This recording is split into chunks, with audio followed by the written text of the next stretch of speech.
हाय, मी पूर्वी भावे. चवदार चविष्टमध्ये आपलं स्वागत. नवरात्रीला सुरुवात झाली आहे आणि नवरात्रीच्या दिवसांमध्ये आपल्याला गुजराती पद्धतीचे अत्यंत चविष्ट पदार्थ खायला मिळतात. गुजराती खाद्य संस्कृतीचं आणखीन एक वैशिष्ट्य म्हणजे त्यांची अतिशय मोठी पण चविष्ट अशी थाळी. या थाळीमध्ये खूप वेगवेगळे पदार्थ असतात, म्हणजे अगदी वेगवेगळी पक्वान्न असतात, वेगवेगळ्या चटण्या असतात, वेगवेगळ्या पद्धतीच्या भाज्या असतात आणि या थाळीचं आपल्याला नेहमीच आकर्षण वाटत आले. म्हणून आज आपण अशा काही ठिकाणांना भेट देणार आहोत जिकडे अशीच गुजराती पद्धतीची चविष्ट थाळी मिळते. सुरुवात करूया या एपिसोडला.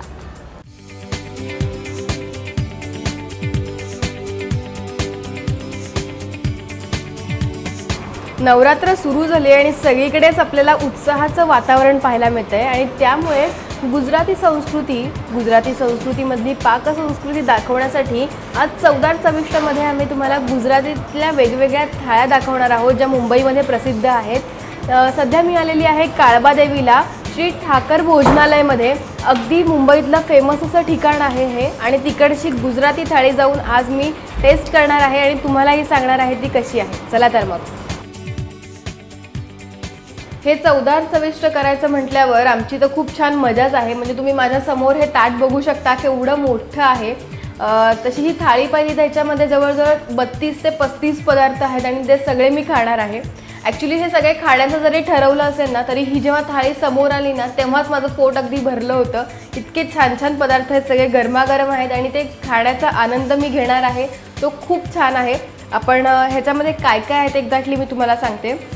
इथे 2-3 प्रकारच्या भाज्या दिलेल्या आहेत. कारल्याची भाजी आहे, भेंडीची भाजी आहे, मिक्स कडधान्य आहे, त्याचसोबत बटाटा आणि वाटाण्याची भाजी आहे. नंतर गुजरातीमध्ये स्पेशल असते ती म्हणजे कढी. तर त्याच्यामध्ये कढीचे सुद्धा त्यांनी 2 प्रकार दिलेले आहेत. एक स्वीट कढी म्हणजे गोड कढीचा प्रकार आहे आणि एक नमकीन कढी जी असते आपली ती आहे. नंतर गोड वरण आहे वेगळ्या प्रकारचं. नंतर इथे दिलेत आलेली रोटी जी आहे वेगवेगळी, ज्वारीची आहे, मक्याची आहे, आपली गव्हाची आहे.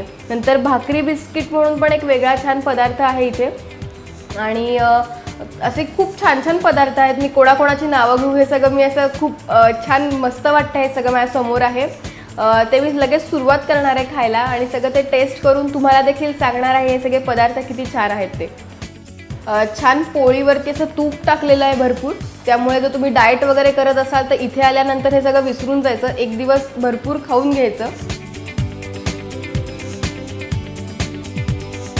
मी जर तुम्हाला सांगितलं की इथे 32 गोष्टी आहेत, ह्या सगळ्याच गोष्टी अनलिमिटेड आहेत. म्हणजे तुम्हाला आवडेल तो पदार्थ तुम्ही ते अनलिमिटेड येऊन खाऊ शकता. अगदी त्यामध्ये काही तुम्हाला टेन्शन घेण्याची गरज नाही आहे. हे जे श्री ठाकर भोजनालय आहे ते मगनभाई पुरोहित यांनी 1945 साली म्हणजे स्वातंत्र्यापूर्वी सुरू केलं होतं आणि तेव्हापासून आतापर्यंत हे भोजनालय सुरू आहे. त्यांची जो दुसरी पिढी आहे जे हे सगळे त्यांचा जो भार आहे तो सांभाळते.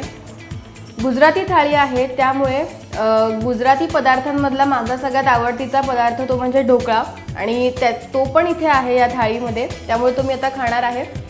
म्हणजे ही थाळी गुजराती जरी असेल तरी देशातील विविध भागातून लोक इथे येतात. एवढंच नाही तर अगदी परदेशातूनही लोक इथे येतात आणि हे सगळे खाण्याचा आनंद घेतात. आता हा ढोकळा आपण टेस्ट करूयात.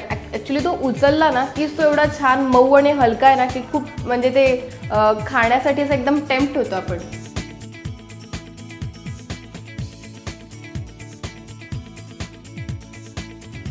पोळी तर आता माझी खाऊन झालेली आहे, त्यामुळे आता मी राईसकडे वळणार आहे. आणि हे जे भातासोबत त्यांनी जे वरण दिलेलं आहे त्याला लचको दाल असं म्हणतात, म्हणजे स्पेशल गुजराती प्रकारचं हे वरण आहे. आणि हे जे वरण आहे ते स्वीट कढी जी आहे त्याच्यासोबत हे खाल्लं जातं. आपणही तसंच काहीतरी कॉम्बिनेशन करू आणि खाऊन बघूयात. मस्त छान कढी आहे, खूप छान लागतं हे. मुळात कढी आणि भात हे कॉम्बिनेशनच खूप छान आहे आणि त्याच्यासोबत जी त्यांची लचको दाल आहे जी गुजरात्यांमध्ये स्पेशल असते ती खाऊन खूप मस्त वाटते. म्हणजे भात खाल्ल्याचा खूप छान आनंद मिळतोय. भात तर खाऊन झालेला आहे माझा आणि ही थाळी माझ्यासमोर आल्यापासून मी ज्याची वाट पाहत होती ते म्हणजे स्वीट्स आहेत. ते स्वीट्स खायला मी आता सुरुवात करणार आहे आणि तुम्हालाही सांगणार आहेत ते कसे आहेत. छान मोठे मोठे 2 गुलाबजाम आहेत. गुलाबजामची चवसुद्धा खूप छान आहे, म्हणजे खूप गोडही नाही आहेत आणि अगोडही नाही आहेत, त्यामुळे ते कितीही खाल्लेत तुम्ही तरी ते तुमच्यासाठी कमीच असणार आहेत. गुलाबजाम खाऊन झालेत, आता फ्रूट सॅलडची वेळ आहे. ॲक्च्युली हे फ्रूट सॅलड जे आहे ते मी जेवणाच्या मध्ये खायला हवं होतं, पण माझ्यासमोर एवढे सगळे पदार्थ होते की काय खाऊ आणि काय नको असं झालं होतं. पण फ्रूट सॅलड पण अगदी मस्त आहे.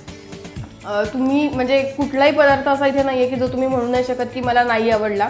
त्यामुळे इथे हे सगळे पदार्थ जे आहेत ते अनलिमिटेड असल्यामुळे तुमच्याकडे खूप छान पर्याय आहे हा. आणि सगळ्यात शेवटी आपण श्रीखंड खाऊयात.